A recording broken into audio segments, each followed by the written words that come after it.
පුංචි මහත්තයාගේ කාමරේ දවස් ගානකින් අස් කරන්න බැරි වුණා කියලා ලොකු නෝනා උදේ පාන්දරම ඇඟට ගොඩ වුණා. දවස් ගානෙම කාමර අස් කරන්න ඇත්තටම මට වෙලාවක් තිබුණේ නැහැ. පුදුමම වැඩ කන්දරාවක් මේ වලව්ව ඇතුලේ තිබුණේ. කොහොම වුණත් ලොකු නෝනාගේ කෑ ගැහිල්ල ඉවරයක් නැති නිසාම මං කොස්සතරම් පුංචි මහත්තයාගේ කාමරේට ගියා. ඇත්තම කිව්වොත් කාමරේ යකා නටුව පිට්ටනියක් වගේ. අස් කරන්න කොහෙන් පටන් ගන්නද කියලා හිතා ඉන්නකොටම මෙන්න ලොකු නෝනා ආයෙත් කෑ ගහනවා. ඇත්තමයි මට එදා නම් එපාම වෙලා හිටියේ.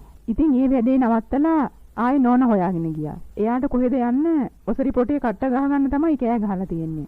ඒ වැඩිත් කරලා එයාවත් පිටත් කරලා තමයි මං ආයෙ පුංචි මහත්තයාගේ කාමරේට ආවේ. තැන් වල විසි කරලා තිබුණ කිලුටු රෙදි ඔක්කොම එකතු කරගෙන ඇඳේ සීට් එකත් හදලා නැගිටින්න හදනකොටම පිටිපස්සෙන් ආපු කෙනෙක් මාව ඇඳට පෙරලා ගත්තා. කෑ ගහලා නැගිටින්න හැදුවත් පුංචි මහත්තයාගේ ගානට මං හොඳටම හිර වෙලා හිටියේ. පොඩි බයකුත් එක්ක හිතට අමුතු මීරක් දැනෙද්දි මං එයාට hina වෙලා කිව්වා මේ මොකද මට යන්න ඕනේ කියලා. ඒත් ඒක හිතන තරම් ලේසි වුණේ නෑ. මං සාවිත්‍රි. දෙමළ තාත්තා කෙනෙකුට දාව සිංහල අම්මා කෙනෙක්ගේ බඩේ ඉපදුන දුප්පත් කෙල්ලෙක්. උපතින්ම නැති බැරිකම දෝතින්ම දරාගෙන ආවත් හරිම ලස්සන පෙනුමක් මට තිබුණේ. මගේ අම්මා අපිව දාලා ගිහින් යන්නම ගිහින් තිබුණේ මට අවුරුදු 3 විතර. එදා ඉඳන් ආච්චි තමයි මගේ ළඟින්ම හිටියේ. ආච්චි මට හරි ආදරේ. එයාගේ දුවගේ එකම දරුවා නිසා එයා අම්මට තිබුණ ආදරේමයි මටත් දුන්නේ. අම්මා නැති වුණ දුකෙන් හිටපු තාත්තත් වැඩි කාලයක් අපිත් එක්ක එකට ඉඳලා නැහැ. එයා ජීවතුන් අතර ඉන්නවද නැද්ද කියලා අදටවත් අපි දන්නේ නැහැ. කොහොම වුණත් හරිම දුකසේ මං ආච්චි ගාව හැදුනා. මං පොඩි කාලේ ඉඳලම ආච්චිත් එක්ක වලව්ව වැඩට යනවා. ආච්චි වැඩ කරලා ඉවර වෙනකන් පුංචි මහත්තයාත් එක්ක සෙල්ලම් කරන එක තමයි මගේ වැඩේ.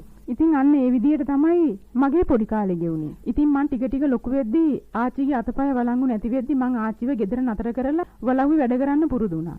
ඇත්තම කිව්වොත් චූටි කාලේදී මම පුංචි මහත්තයාගෙන් ඉගෙනගත්ත අකුරක් දෙකක් ඇරුණාම අදටත් මං අකුරු ලියන්න කියන්න දන්නේ නැහැ. ලොකු නෝනා නපුරු වුණත් ලොකු මහත්තයා වගේම පුංචි මහත්තයාත් මට අනුකම්පා කරා.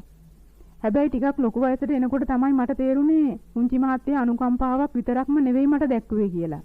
තරුණ වයසේ හිටපු මගේ හිතෙත් එයාගේ දඟකාරකම් ඉස්සරහා ටිකක් අමුතු වුණා. ලොකු නෝනාට හොරෙන් එයා අහුවෙන තැන්වලදී මාව බදාගෙන ඉබිද්දී මටත් දැනුනේ පුදුමම සතුටක් වගේම ආසාවක්. ඉතින් එදාත් එයාගෙන් මම බලාපොරොත්තු වුණේ වෙනදා ලබන සතුටම විතරයි. ඒත් එදා එයා සෑහෙන්න දුර ගියා. මගේ පිරිසිදුකම එදා එයා අතින් නැති වෙද්දී මං දෝතිම්ම මූණ වහගෙන ඇඬුවේ මට තිබුණ එකම වත්කම ඒක නිසා. එදා එයා කිව්වා ඔයා බය වෙන්න එපා සාවිත්‍රි මං ඔයාව කොහේ හරි එක්ක යන්නම් කියලා. එහෙම පොරොන්දු වුණ එයා දවස් ගානේ මගේ උණුහුම හොයාගෙන මගේ ගෙදරටම ආවා. ආච්චිගේ එක කාමරයක නිදාගෙන ඉද්දී එයා අනිත් පැත්තෙන් මගේ කාමරයට රිංගුවා. මාත් එක්ක රෑ ගත කරලා එළි වෙන යාමේ තමයි එයා යන්න ගියේ. ඉතින් ඒ සෙල්ලම ලෙල්ලමක් උනේ හරිම ඉක්මනට. එයාගෙන් මට දරුවෙක් ලැබෙන්න හිටපු නිසා. ඒක දැනගත්ත දවසේ අනේ මගේ දුකට සැපට මගේ පිහිටට හිටපු එකම කෙනා මගේ ආච්චි පොපේ අමාරුවක් හැදිලා සදාටම ඇස් පියාගත්තා. මට යන්න එන්න තනක්වත් කියන්න කරන්න කෙනෙක්වත් හිටියේ නෑ. මේ ආරංචිය ලොකු නෝනාට ආරංචි වුණාට පස්සේ එයා මාව හොයාගෙන ආවේ පරල වෙලා. මං එදා තමයි දැනගත්තේ අපි මේ වැටලා ඉන්න පුංචි අතුපැලත් එයාගේ බව. ඒ හැමදේම එයාගේ දේපල නිසා ඒකට විරුද්ධව ලොකු මහත්තයාටවත් මං වෙනුවෙන් වචනයක් කතා කරන්න පුළුවන් කමක් තිබුණේ නෑ.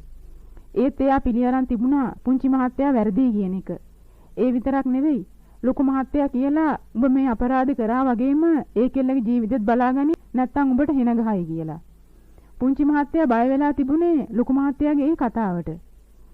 ලොකු නෝනා එදා මට ගෙදරින් දොට්ට බහින්න කිව්වා. නැත්තම් මාත් එක්කම ගෙට ගිනි තියනවා කියලා.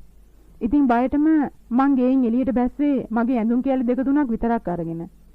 පාරේ බස් හෝල්ට් එකේ බිම ඉඳගෙන රෑ වෙනකම්ම මං කල්පනා කරේ යන්න අතක් හිතා ගන්න බැරුව. ඒ වෙලාවේ මාව හොයාගෙන ආපු කෙනා මට හිතා ගන්නවත් බෑ. ඒ කවුරුවත් නෙවෙයි පුංචි මහත්තයා. සිද්ධ වුණ හැම දෙයකටම සමා වෙලා එයත් එක්ක යන්න එන්න කිව්වා. එදා එයා මාව එක ගිහින් පොඩි ගෙදරක නැවැත්තුවා දරුවා ලැබෙනකම්ම මගේ තනියට ගෑනු කෙනෙකුත් එක්කම. එයාට මාව කසාද බඳින්න නම් බෑ කිව්වා. ඒත් ජීවිත කාලෙම මේ විදියට දුකක් නොදී බලා ගන්නම් කියලා එයා මට පොරොන්දු වුණා. එදා ඒ වුණ පොරොන්දුව එයා අදටත් ඒ විදියටම රකින්න එක ගැන නම් ඇත්තටම මට තියෙන සතුටක්.